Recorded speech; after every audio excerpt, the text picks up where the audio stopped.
Assalamualaikum warahmatullahi wabarakatuh. Kami dari kelompok 7 ingin mempresentasikan hasil diskusi kami yang berjudul The Importance of Talent Management. Nama anggota Yuni Sulistyowati, Nila Rahmania, dan Christine. Manajemen bakat. Manajemen bakat harus dikaitkan dengan strategis untuk dari bidang tertentu dalam manajemen bakat.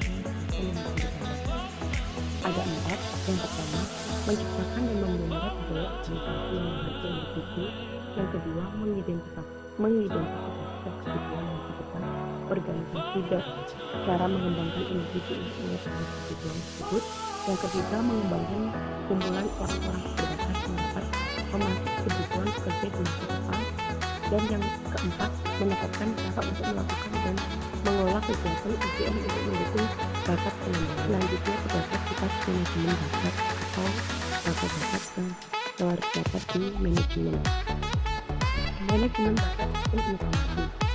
Bagian penting dari manajemen bakat adalah implementasi dan penggunaan elektronik berbasis web perangkat lunak komputer. Vendor telah mengembangkan perangkat lunak untuk berbagai bagian dari manajemen bakat, seperti pelatihan pelacakan, memberikan merencanakan bagian pengganti, atau sistem penilaian kinerja online. Tapi sistem ini harus terintegrasi daripada dijalankan sebagai program terpisah. Selanjutnya ada ruang lingkup manajemen bakat, dibagi menjadi 2. Yang pertama, menargetkan tugas, mengidentifikasi jenis pekerjaan yang akan menjadi fokus manajemen bakat. Di beberapa organisasi, manajemen bakat berfokus pada CEO dan pekerjaan spesifik lainnya daripada lebih luas. Selain organisasi menargetkan terutama pekerjaan manajemen senior, manajemen tingkat menengah, dan pekerjaan kunci lainnya. Yang kedua ada penargetan tinggi potensi individu. Beberapa organisasi memfokuskan upaya manajemen bakat terutama pada individu atau high potential yang sering disebut sebagai pos tinggi. Organisasi lain melihat manajemen bakat secara lebih luas. Penargetan terutama high cost dapat menyebabkan banyak karyawan lain melihat karir mereka kesempatan sebagai terbatas. Dengan demikian mengubah sifat atau karakter, karir dan keseimbangan kehidupan kerja, lebih freelancing, lebih bekerja di rumah, perubahan kerjaan lebih sering, lebih banyak peluang kerja tapi kurang keamanan. Selanjutnya ada evolusi jabatan, ketidakamanan yang disebabkan oleh PHK dan keterampilan menandai tren yang kontak dengan tren menuju kontrol pribadi atau tujuan karir. Perencanaan karir yang bersifat pada organisasi. Di sini ditunjukkan ada bagian yang membedakan dari organisasi perspektif, pandangan organisasi, dan individual perspektif dari pandangan individual.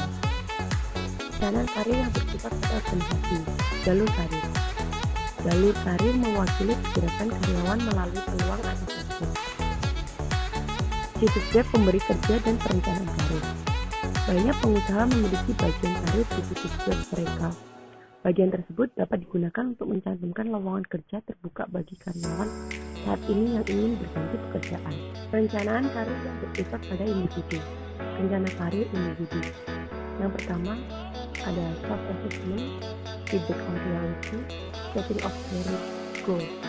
Yang kedua ada pilihan karir individu. Yang pertama ada interest, self-image, personality, social background. Perkembangan karir. Di bawah ini merupakan contoh yang memperlihatkan model yang mengidentifikasi karir ini dan strategi kehidupan. Visi karir dan SDM, di mana biasanya karyawan baru menyelesaikan dan masa transisi, seperti adanya supervisor, waktu, umpan balik, dan pekerjaan. Masalah individu dalam karir. Yang pertama ada pekerja teknis dan profesional, yang kedua wanita dan karir, yang ketiga pasangan karir ganda, yang keempat kekhawatiran karir global. Selanjutnya adalah pengembangan sumber daya manusia. Sebelum saya menjelaskan lebih lanjut mengenai pengembangan sumber daya manusia, perlu kita ketahui bahwasanya pengembangan sumber daya manusia merupakan upaya untuk meningkatkan kemampuan karyawan untuk menangani berbagai penugasan dan untuk menumbuhkan kemampuan karyawan melebihi yang dibutuhkan oleh pekerjaan saat ini. Ada beberapa poin penting yang harus kita ketahui. Pertama adalah pengembangan menguntungkan bagi organisasi dan juga individu. Kedua, pengembangan harus dikaitkan dengan perencanaan strategi. Ketiga, pengembangan berbeda dari pelatihan. Keempat, pengembangan SDM yang sukses fokus pada suksesi karyawan. Oke, kita masuk pada subjudul pertama, yaitu mengembangkan kapabilitas atau kompetensi khusus. Yang pertama ada pembelajaran seumur hidup. Nah, pembelajaran seumur hidup dan juga pengembangan itu terkait erat. Kenapa demikian? Karena bagi karyawan, pembelajaran dan juga pengembangan mungkin melibatkan pelatihan untuk memperluas keterampilan yang ada dan untuk mempersiapkan pekerjaan yang berbeda atau untuk promosi atau bahkan untuk pekerjaan baru setelah pensiun. Maka dari itu, pembelajaran seumur hidup sangat dibutuhkan dalam dunia pekerjaan. Yang kedua, ada pengembangan kembali. Pengembangan kembali ini biasa terjadi apabila terdapat perubahan karir atau karena pemberian pekerjaan yang membutuhkan kemampuan yang berbeda. Orang dapat berpindah pekerjaan di usia parubaya atau pertengahan karir. Selanjutnya ada analisis kebutuhan pembangunan. Yang kedua ada tes psikologis. Tes psikologis ini telah digunakan beberapa tahun untuk menentukan potensi dan juga kebutuhan pengembangan karyawan. Tes psikologis dapat memberikan informasi yang berguna pada individu tentang hal-hal dan juga faktor-faktor penting seperti motivasi, kemampuan penalaran, gaya kepemimpinan, hubungan interpersonal, ciri sponsor, dan masuk pada subjudul berikutnya, yaitu pendekatan pengembangan sumber daya manusia.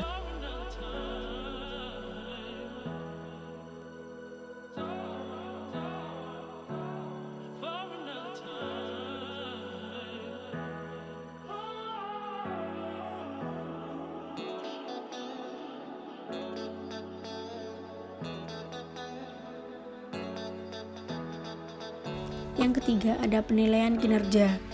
Penilaian kinerja yang dilakukan dengan baik dapat menjadikan sumber informasi pembangunan. Masuk pada subjudul berikutnya, yaitu pendekatan pengembangan sumber daya manusia. Seperti yang dapat dilihat, pendekatan pembangunan yang paling umum dapat dikategorikan dalam 3 judul utama. Yang pertama ada pendekatan pengembangan tempat kerja. Pada pendekatan ini dapat dilakukan beberapa teknik, yaitu yang pertama ada coaching, yang mana adalah pelatihan dan umpan balik yang diberikan kepada karyawan oleh atasan langsung. Yang kedua ada penugasan komite, di mana pihak perusahaan menugaskan karyawan ke perusahaan penting lain yang dapat memperluas pengalaman mereka dan membantu mereka untuk memahami masalah dan juga proses untuk mengatur organisasi. Ketiga, ada rotasi pekerjaan, yaitu proses perpindahan seseorang dari satu pekerja ke pekerjaan yang lain. Keempat, ada posisi asisten. Alasan perusahaan membuat posisi tersebut adalah agar posisi staf langsung ada di bawah manajer. Melalui pekerjaan seperti ini, peserta pelatihan dapat bekerja dengan manajer yang mungkin belum pernah mereka ketemui sebelumnya. Yang kedua, ada pendekatan off-site. Dalam pendekatan ini ada beberapa metode yang dapat dilakukan, yaitu pertama, kursus dan seminar di ruang kelas. Yang kedua, pengalaman pengembangan luar ruang. Yang ketiga adalah cuti. Pendekatan selanjutnya adalah pengembangan organisasi pembelajaran. Pendekatan ini berfokus pada karyawan yang ingin mengembangkan kemampuan baru. Ada beberapa cara yang dapat digunakan, yaitu dengan melalui universitas korporat dan pusat pengembangan karir, atau juga ada e-development atau biasa disebut dengan pengembangan secara elektronik. Masuk pada subjudul berikutnya, yaitu pengembangan manajemen. Terdapat 7 poin penting yang nantinya akan saya bahas satu persatu. Yang pertama ada pengembangan supervisor. Pada tingkat awal, untuk pengembangan manajerial ini adalah pengawasan lini pertama pekerjaan. Seringkali sulit untuk berubah dari menjadi anggota kelompok kerja menjadi bos. Oleh karena itu, para supervisor baru yang sudah terbiasa berfungsi sebagai kontribusi individu seringkali membutuhkan keterampilan dan pola pikir baru agar berhasil. Sejumlah pengusaha melakukan pelatihan pra-supervisor. Upaya ini dilakukan untuk memberikan perhatian jawab pekerjaan yang realistis tentang apa yang akan dihadapi dan disampaikan oleh supervisor.